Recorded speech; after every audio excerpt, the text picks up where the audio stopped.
大家好，欢迎来到看大陆节目，我是美玲。随着美中贸易摩擦的持续升级，中国外贸制造业正在面临着前所未有的冲击。我们来先看几段视频。美国的这个关税对我们国内企业的影响到底有多大？我今天真的是震撼到了。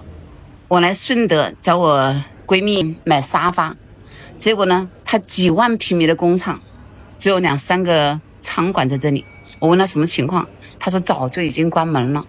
因为每天的这个费用都是10万加以上，没办法，无奈的把员工全部都放了。仓库里面的这个成品呢，还有几千万，他现在人都不在国内了，到越南去找工厂了，真的很无奈。我看了以后真的好心痛，不知道怎么样能帮他。视频显示呢，楼上楼下好几层的仓库里面全都是沙发，都是要出口到美国去的货物。之前呢有很多工人，现在工人都放假了。涨什么关税呀？搞得人心惶惶的，好多工厂都已经开始轮休了。这才4月份呀，这2天还有点尼斯坊做防晒的在发货。如果说这几天谈不拢，该怎么办呀？创业这么多年，从来没有这么重的无力感。近日呢，拥有18年历史的东莞市德宏电气制品有限公司宣布，公司订单全面的暂停，将从4月11号起放假1个月。德宏电气在通知中坦言，受美国提高关税等因素的影响，客户已经暂停订单，需要重新议价。公司短期经营压力巨大，为此呢，公司决定安排员工暂时休假，并且承诺依照劳动法发放基本的工资。如果员工选择离职呢，公司也会将立即给其结算薪资。德宏电气主营家用电器研发与出口，产品全部都销往欧美的市场。这次的全面停工不仅反映了个别企业的困境，更且折射出了整个中国外贸生态正在遭遇的剧烈的动荡。那么随着中国方面对美关税反制措施的升级，外贸寒潮会迅速的蔓延。临近5一劳动节，中国多个传统出口重镇，比如说像浙江、江苏和广东等地，大量工厂宣布集体放假。据抖音上传的视频显示呢，仅浙江省就超过半数的外贸企业将在5一后停工休假，这趋势已经波及苏州以及东莞等核心的出口城市。那么以浙江义乌为例，这座中国最大的小商品出口基地，订单锐减，货物滞销情况尤为严重。当地一位工厂的负责人表示呢，原本出口到美国的订单几乎是归零了，加之市场信心低迷，企业经营陷入了困局。在嘉兴市一处占地是2万平方米的货仓之内，外贸积压品堆积如山。曾在海外售价几十美元的商品，如今在国内几块钱甚至几毛钱也是没有人问津。拍摄者在视频中感叹，洞洞鞋几毛一双，张小泉的刀具成吨的出售，一把只卖几毛钱，真的是活不下去了。多年来服务于浙江粤制造业的陈翔呢，对自由亚洲电台表示，中国部分省份的出口依赖度极高，浙江出口额甚至占据了 GDP 的70%。在他看来，当前的经济形势堪称是几十年来最严峻的阶段，制造业与人口红利之间原有的平衡正在被打破。而更令人担心的就是，现在即使是不做外贸的工厂，也面临着很大的危机。我是一个小厂啊，我没有做那个外贸，我也不知道现在来讲对我有多大的影响。但是我发现就是，我上游的企业他们做的是外贸，出口一些原材料的这种，他们已经很久没有接到订单了，就是一个柜都没有出去过。那他们就是接不到单的时候，他们就想做内销了。他们现在厂里面的人都没有停着的，都在外面跑，就是想做内销。那么他们卷进来做内销的时候，那内销这一部分人，这一部分厂，是不是又卷起来了？大家就一起卷，往死里卷，卷到最后都一起破灭吧。所以影响真的是太大了，可能有些人现在还没有反应过来。真的无论是他们外贸的影响，还是对我们这些不做外贸的厂的影响都非常大。当前，中美贸易在高额的关税施压下，几乎是陷入了停滞的状态。如果双方迟迟无法重启谈判，航运暂停、工厂关停等现象恐将持续的扩散，外贸链条所承受的冲击也将会更为的深远。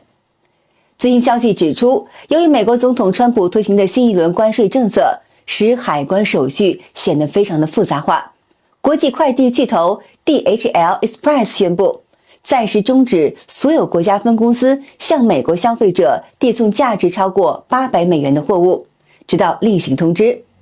DHL 表示，企业对企业之间的货物运输服务将继续的进行，尽管也可能遭遇一定的延迟。此前价值在2500美元以下的包裹，只需要少量的文书工作即可以通关。但是随着新政策的生效，海关审查显著趋严，导致清关压力剧增。DHL 称，我们目前全天候投入人力的处理，但是高于800美元的货物，不论来源为何，都面临着几天延迟的风险。不过该公司仍将继续递送价值在800美元以下的包裹，因为这类的货物符合最低的通关门槛，手续也较为简化。而与此同时，白宫也宣布将从5月2号起堵上低价商品免关税的漏洞，特别是针对来自于中国大陆与香港的包裹，进一步收紧检查。这一举措预计将会对低价策略为核心的中国跨境零售平台如善与拼多多海外版的特姆造成了冲击。两家公司都已经对消费者发出了警示，称因全球贸易与关税政策的调整，未来将上调产品的价格。川普政府批评称，中国许多发货商利用欺诈的手段将非法物品运入到美国，尤其是在控制芬太尼等合成阿片类的药物流通的方面。美国方面认为这项行政命令是遏制毒品走私、打击芬太尼来源的重要的步骤。不过北京方面对此却是予以否认，坚称毒品问题是美国自身社会结构的问题，并且强调中国一直在实施全球最严格的禁毒政策。而与此同时香港邮政也做出了响应，宣布从4月27号起暂停所有通过海运的方式寄往美国的包裹的服务。人民日报在4月初的一篇社论中宣称，中国已经做好了准备与美国打长期的贸易战，甚至会越战越强。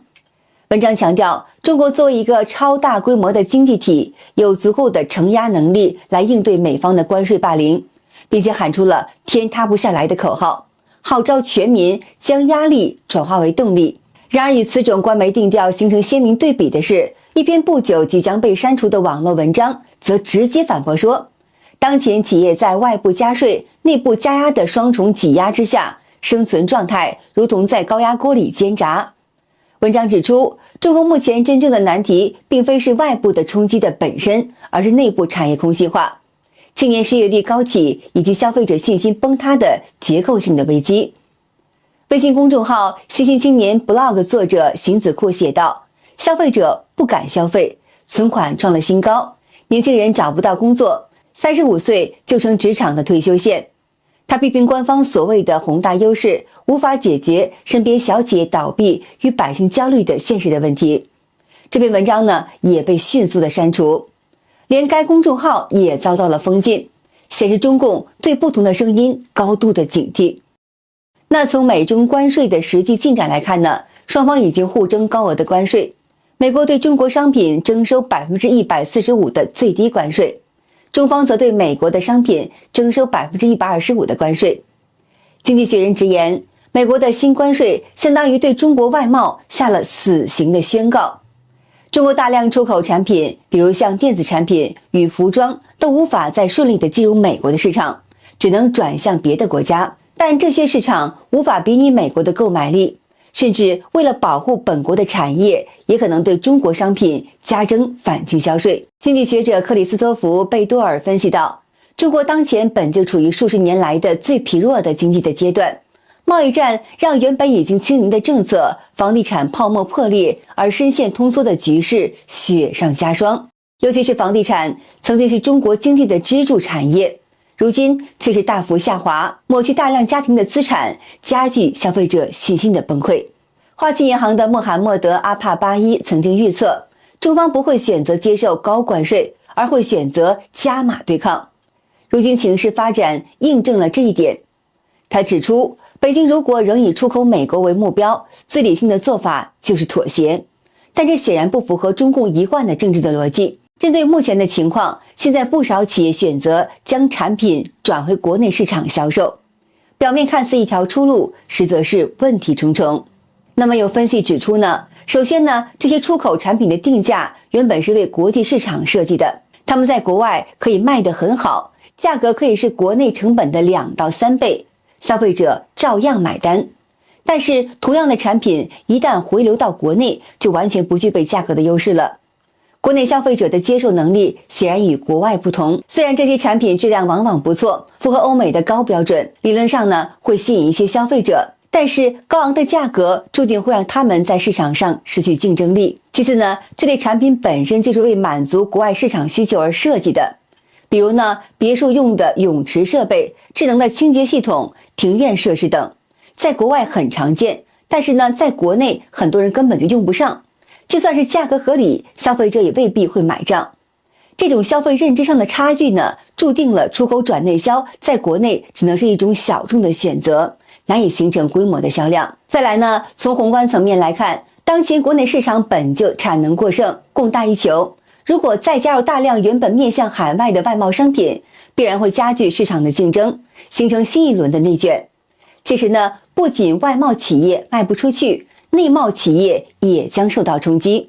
大家在价格上恶性的竞争，最后可能就是两败俱伤，一大批企业被迫出局。那从理论上看呢，出口转内销是应对国际环境变化的一个尝试，但是在现实的操作当中，却面临着诸多的限制。长期来看，中国制造必须走出去，只有让全球市场来吸引我们的产能，才能够真正推动经济增长。